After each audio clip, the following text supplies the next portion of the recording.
ناصر صاحب بہت شکریہ، آج آپ نے ہمیں ٹائم دیا۔ تو میں جاننا یہ چاہوں گا کہ قیام پاکستان کے وقت تو اگرچہ آپ بہت چھوٹی تھی، لیکن آپ نے پھر بھی پاکستان کو بنتے دیکھا، پھر گزشتہ 75-76 سالوں میں، یا آپ یہ کہہ لیں کہ 7 سے زیادہ دہائیوں میں، آپ نے اس کے مختلف ادوار بھی دیکھے اور مختلف فیزز بھی دیکھے۔ تو آپ کیا کہیں گے اس سارے سفر کے بارے میں؟ ہمیں کچھ بتائیں تھوڑا سا۔ بہت شکریہ جی۔ بسم اللہ الرحمن الرحیم۔ سب ناظرین کو السلام علیکم۔ اور قرارداد پاکستان یا قرارداد لاہور جس کو کہا جاتا ہے، اس کی 83ویں سالگرہ مبارک۔ اور پاکستان کی ابتدا تو یہیں سے ہوئی تھی کہ یہ قرارداد ہوئی قبول، اور اس دن قائد اعظم نے فرمایا کہ اگر علامہ اقبال آج یہاں ہوتے تو کتنے خوش ہوتے کہ جو ان کے دل میں خواہش تھی وہ ہم نے آج ابتدا اس کی ہے، اور اس کے بعد تحریک پاکستان جو ہے وہ چلی وہاں سے۔ اور آپ نے صحیح کہا، میں تو نہیں تھی وہاں کیونکہ میں کچھ عرصہ بعد پیدا ہوئی، لیکن میرے دونوں والدین قرارداد پاکستان کے موقع پہ وہاں تھے، جس کو اس وقت منٹو پارک کہتے تھے اور اب اقبال پارک کہتے ہیں۔ تو اللہ کا شکر ہے کہ سب لوگوں نے قائد اعظم کی قیادت میں کوشش کی تحریک پاکستان میں، اور پاکستان قائم ہو گیا۔ تو میں سمجھتی ہوں اگر پاکستان نہ ہوتا تو ہم بھی کہاں ہوتے۔ دیکھیے، اگر ہم اقلیت میں ہوتے، جو وسیع ہندوستان ہے، تو ہماری ویسے کوئی حیثیت نہ ہوتی، اور اب بھی وہاں مسلمان جو رہتے ہیں ان کو ہماری وجہ سے کوئی تقویت ملتی ہے، نہیں تو ان کی بھی کوئی حیثیت نہیں ہوتی۔ اور پھر کرۂ ارض پہ ایک اور مسلمان ملک جو ہے وہ نمودار ہوا ہے، اور یہ بڑی اچھی بات ہے۔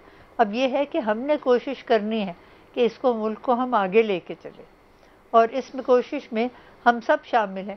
اقبال نے تو فرمایا تھا نا، افراد کے ہاتھوں میں ہے اقوام کی تقدیر، ہر فرد ہے ملت کا مقدر کا ستارہ۔ تو یہ ہم سب کا ایک اجتماعی ہونی چاہیے کوشش بھی اور سوچ بھی کہ ہم اس کو آگے لے کے چلیں۔ اچھا جسٹس صاحبہ، یہ فرمائیے گا کہ منزل تو ابھی ہمیں دور نظر آتی ہے، لیکن کیا راستہ ہم نے صحیح چن لیا ہے؟ ہم صحیح ڈائریکشن پر جا رہے ہیں؟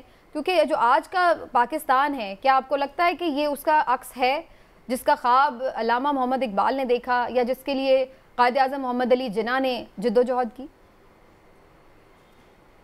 انشاءاللہ دیکھیں، یہ خواب جو ہے نا ان کو حقیقت بننے میں وقت لگتا ہے، اور جیسے ایک شاعر نے فرمایا، اے جذبہ دل گر میں چاہوں ہر چیز مقابل آ جائے، منزل کے لیے دو گام چلوں اور سامنے منزل آ جائے۔ انشاءاللہ یہ منزل جو ہے نا وہ ہمیں قریب ہی مل جائے گی، اور کہتے ہیں نا، ملے گا منزل مقصود کا اسی کو سراغ، اندھیری شب میں ہو چیتے کی آنکھ جس کا چراغ۔ لیکن ہمیں تھوڑی سی حقائق کی طرف بھی توجہ دینی ہے۔ ایک تو ہماری آبادی بہت زیادہ ہو گئی ہے، دنیا کے میں سمجھتی ہوں دوسرے یا تیسرے درجے کے ممالک میں ہم ہیں فیصد آبادی کے حوالے سے، اور اتنی زیادہ آبادی جو ہے نا، اس کے لیے ہم ابھی نہ تیار ہے، نہ ہمارے پاس ایسے کوئی اقتصادی ذرائع ہے۔ دوسری بات یہ ہے کہ ہم نے قرض بہت لینا شروع کر دیا۔ قرض کی پیتے تھے میں، اور یہ کہتے تھے کہ ہاں رنگ لائے گی ہماری فاقہ مستی ایک دن۔ یہ فاقہ مستی رنگ نہیں لاتی۔ جو ہم نے قرض لے لیے، بس اب اگر قرض لے صرف ان قرضوں کو اتارنے کے لیے اپنی خود انحصاری ہونا چاہیے۔ اللہ تعالیٰ نے ہمیں اتنے وسائل دیے کہ ہمیں ضرورت ہی نہیں ہے کہ قرضوں پہ ہم اس طرح ملک کو چلائیں۔ اور یہ طریقہ جو ہے نا، یہ ویسے بھی دنیا میں ہمیں بدنام بھی کرتا ہے، اور ہمارے اپنے لیے اچھا نہیں۔ ہم کیسے یہ قرض در قرض اتاریں گے؟ تو جسٹس صاحبہ یہ فرمائیے گا کہ یہ ساری جو موجودہ صورتحال ہے، اور جو قرض کی اور آبادی کی آپ نے بات کی، ایسے میں آپ کو کوئی روشنی کی کرن بھی نظر آتی ہے؟ اور اگر آتی ہے تو کس طرح سے؟ تھوڑا یہ بھی سمجھا دیں ہمیں۔ اگر ہم سب مل کے اور حقیقت پسندی سے کوشش کریں ملک کو آگے لے جانے کی، تو کوئی وجہ نہیں۔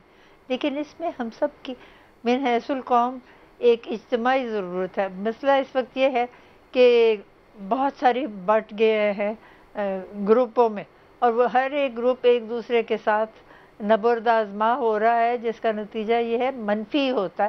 کوئی